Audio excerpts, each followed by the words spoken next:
Allô tout le monde, j'espère que ça va bien. Aujourd'hui, je voulais vous parler d'une thématique qui porte sur le poids corporel. Donc, est-ce qu'on peut être en surpoids ou obèse et être en santé? Donc, comme vous le savez, moi je suis nutritionniste et ma clientèle, c'est principalement la perte de poids. Donc, j'aide les gens qui sont en surplus de poids ou en obésité ou non à perdre du poids ou à améliorer leurs habitudes alimentaires. Donc, avant d'aller voir un petit peu plus en détail quelle est ma philosophie, mon approche par rapport à cette thématique-là, j'aimerais ça que, juste qu'on prenne le temps, j'aimerais ça vous partager en fait mon histoire parce que peut-être vous ne le savez pas, mais j'ai pas nécessairement toujours été en forme, puis j'ai pas eu nécessairement toujours eu le poids que j'ai actuellement.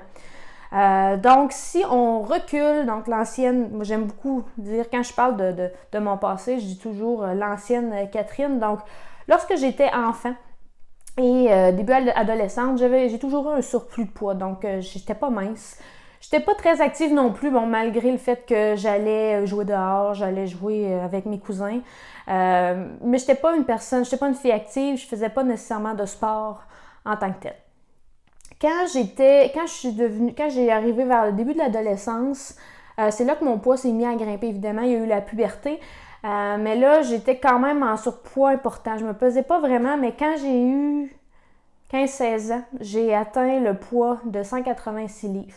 Donc, à cette époque-là, je mesure 5 pieds 2, là, je mesurais encore 5 pieds 2, 5 pieds 3 à cette époque-là. Donc, j'avais un surplus de poids, je bougeais pas du tout. Donc là, à partir vraiment du secondaire, je me suis mis à diminuer plus mon activité physique.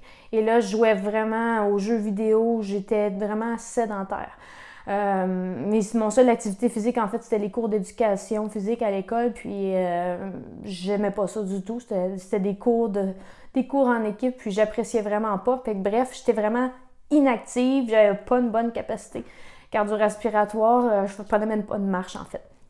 Et je mangeais pas bien non plus, bon, malgré que chez nous, ma grand-mère, elle cuisinait quand même bien. Moi, j'aimais beaucoup la malbouffe. Je mangeais souvent de la crème glacée sur l'heure du midi comme dessert. J'aimais aller au McDo, j'aimais les croquettes. Tu sais, je grignotais beaucoup en dehors des repas. Donc, j'avais pas grossièrement, là, si on regarde globalement, j'avais pas du tout des bons comportements, que ce soit alimentaire ou d'activité physique. J'avais vraiment le cocktail idéal pour avoir des maladies chroniques dans le futur. Et à ce moment-là, c'est sûr qu'on n'était pas à l'époque des médias sociaux non plus. J'avais pas Facebook, j'avais pas Instagram, rien. J'avais seulement MSN dans le temps. Donc, à cette époque-là, je n'avais pas nécessairement de comparaison. L'image corporelle n'était pas encore très présente. Et là, à un moment donné, qu'est-ce qui s'est passé qui a fait en sorte que j'ai décidé de perdre du poids? En fait, c'est 2 événements déclencheurs. Donc, moi, je pense, ça à retenir, je vais en reparler plus loin, mais je considère qu'un événement déclencheur, c'est quand même important. Si vous désirez aussi, quelqu'un désire perdre du poids, moi, je considère que d'avoir un moment ou un ou quelques moments qui a fait en sorte que vous prenez conscience de vos comportements, ça peut être décisif dans une future perte de poids. Donc, pour revenir à mon histoire, moi, mes 2 événements déclencheurs, donc la première, c'est que quand justement j'avais 15 ans, c'est quand j'étais en secondaire 4, bref. C'était une belle journée de printemps, dans notre cours d'éducation physique, le professeur nous avait suggéré d'aller prendre une marche dehors, donc plutôt d'aller faire un cours à l'intérieur. On était allé prendre une marche, puis je me souviens, c'était pas une marche vraiment longue, là, c'était même pas une marche d'1 heure, vraiment un rythme très léger. Et je me souviens que quand j'étais revenue justement à la maison, j'avais des ampoules aux pieds, puis ça avait été quasiment le calvaire. Puis là, ça m'avait fait prendre conscience que j'étais vraiment, mais vraiment, vraiment pas en forme. Parce qu'on s'entend, là, prendre une marche à l'âge de 15 ans, ça devrait se faire naturellement, puis on devrait avoir toute la capacité de le faire à cet âge-là. Donc moi, d'avoir des ampoules, puis d'avoir été raquée comme ça des pieds après une petite marche que là, maintenant, je fais comme ça a été une cloche qui a sonné dans ma tête à cette époque-là. Deuxième événement déclencheur, on avait regardé, en fait, ils nous avaient projeté un documentaire. À l'époque, c'était Super Size Me. Peut-être que ça vous dit quelque chose. En fait, c'est un reportage justement d'un homme qui a mangé du McDonald's pendant 1 mois. Là, on a vu sa progression, il avait pris du poids, puis il avait mangé que ça, en fait, durant les 3 repas pendant 1 mois, puis Bref, il y avait eu plusieurs facteurs de sa santé qui s'étaient détériorés après un mois. Donc, moi, à l'époque, qui aimais beaucoup le McDo, ça avait comme allumé encore là plein de lumière, plein de signaux. Puis je m'étais dit, bon, là, c'est assez.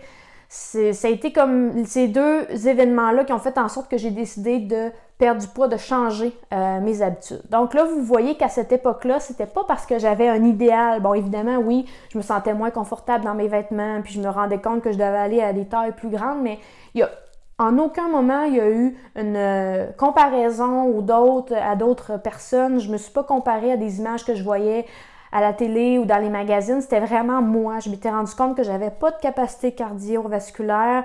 J'avais pas non plus, tu sais, j'étais pas en forme puis je mangeais pas bien. Puis là, je me disais, si je continue comme ça, je vais être en santé, je serai pas en santé plus tard puis j'aurai pas une bonne capacité pour mon futur.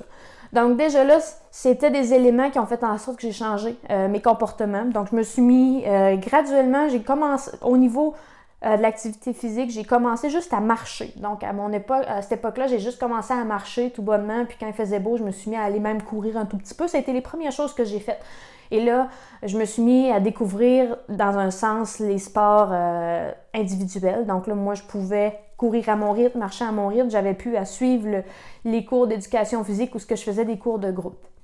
En plus, à l'époque, j'étais tout le temps prise à la dernière, fait que ça faisait en sorte que j'haïssais ça encore plus. Donc là, côté activité physique, c'était la seule chose que j'ai commencé à faire. Côté alimentaire, je me suis mise à couper tout ce qui était sucre, dessert, boissons gazeuses. Donc ça, j'étais adepte à l'époque. J'ai tout coupé ça. Ensuite, déjà là, le poids a commencé à descendre naturellement. Puis après ça, j'ai commencé à suivre mes portions.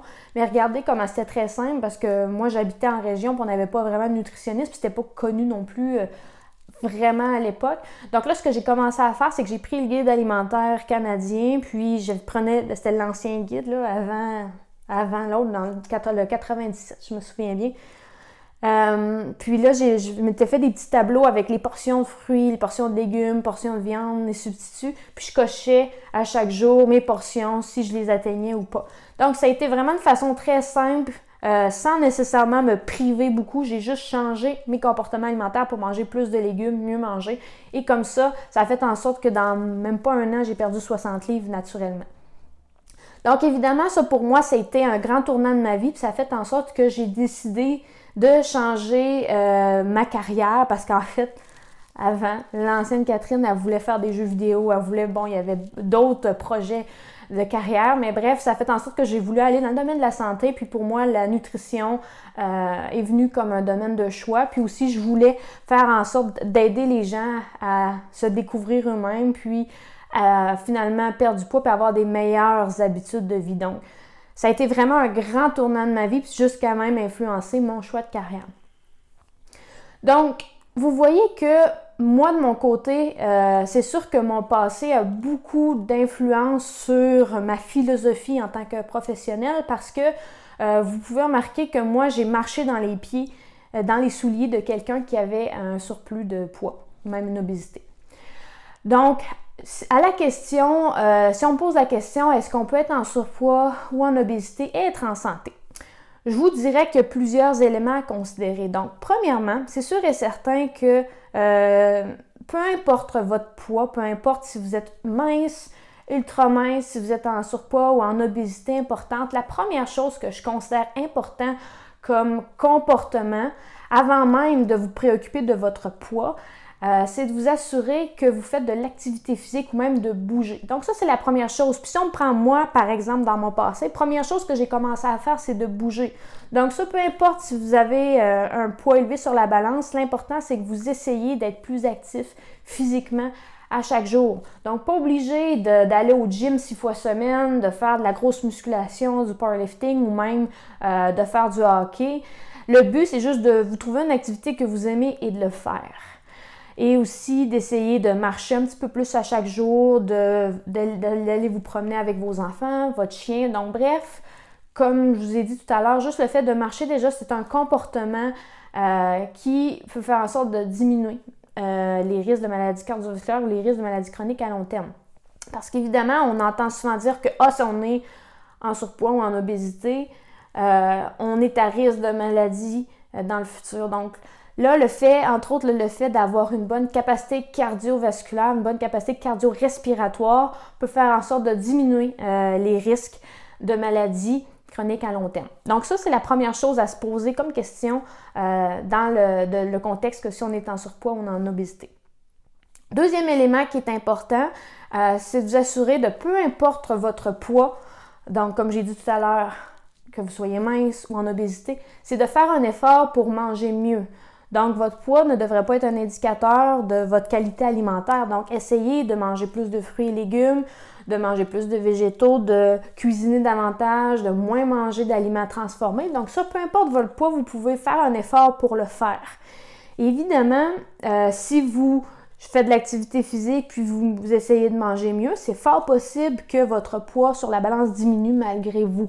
C'est possible, c'est juste positif en contrepartie. Parce que si évidemment on suit ce continuum-là, donc évidemment le tour de taille, ça aussi c'est un indicateur important. Je sais qu'on entend parler beaucoup, puis des fois on a tendance à le mettre de côté, mais oui, le tour de taille est un indicateur important parce que si on est en surpoids ou obèse, puis on a un grand tour de taille ou une bedaine dure, c'est sûr que là, le gras viscéral, encore là, c'est un indicateur de mauvaise santé à long terme. Donc si au moins on peut le faire diminuer, parce que souvent on voit une diminution du tour de taille juste en changeant les comportements au niveau de l'activité physique et alimentaire. Donc, une diminution du tour de taille égale meilleure santé aussi en contrepartie. Donc, bref, vous pouvez voir que moi, peu importe le poids corporel, c'est sûr et certain que le but avant tout, c'est de savoir ce que l'on veut, c'est de savoir qu'est-ce qu'on veut nous en tant que personne et il faut que justement nos choix découlent de ce que profondément on désire. C'est sûr que si on veut perdre du poids parce qu'on voit sur Instagram ou Facebook des modèles puis qu'on veut leur ressembler, donc là, on parle même pas d'un contexte de santé ou quoi que ce soit, on parle juste d'une comparaison X. Donc évidemment, le fait de vouloir perdre du poids est complètement superflu ou superficiel. Donc, avant tout, le but est de voir est-ce qu'on a vraiment besoin de perdre du poids, est-ce que c'est pour une raison de santé. Donc, c'est fort possible que vous soyez en surpoids puis que vous ne voulez pas, vous ressentez pas le besoin de perdre du poids, c'est correct. La chose qui est importante dans un autre, si on va voir d'un autre volet, c'est d'adopter des saines habitudes de vie. Donc, essayer de bouger au quotidien, essayer de mieux manger, de faire des efforts pour manger plus de fruits et légumes, d'avoir une meilleure qualité alimentaire, de mieux dormir, de gérer votre stress. Donc, tout ça, tous ces comportements-là priment avant tout sur votre poids corporel. Donc, comme je l'ai dit tout à l'heure, essayez de faire en sorte d'être en meilleure santé à chaque jour. Et votre poids, bien évidemment, c'est un indicateur, oui, mais il ne devrait pas nécessairement être le premier que vous devrez regarder au quotidien. Donc, je sais que c'est une vidéo qui était beaucoup plus longue d'habitude, mais j'espère qu'en soi, ça va avoir été intéressant pour vous. Peut-être ça vous a donné des questions, peut-être ça va répondre à certains éléments que vous avez vus sur les médias sociaux. Je vais vous mettre des petits liens pertinents en bas du vidéo si vous voulez les consulter. Si jamais vous voulez poser des questions ou ajouter des éléments à la discussion, libre à vous de le faire dans les commentaires en bas du vidéo. Et sur ce, je vous dis bonne semaine et à la semaine prochaine. Bye bye!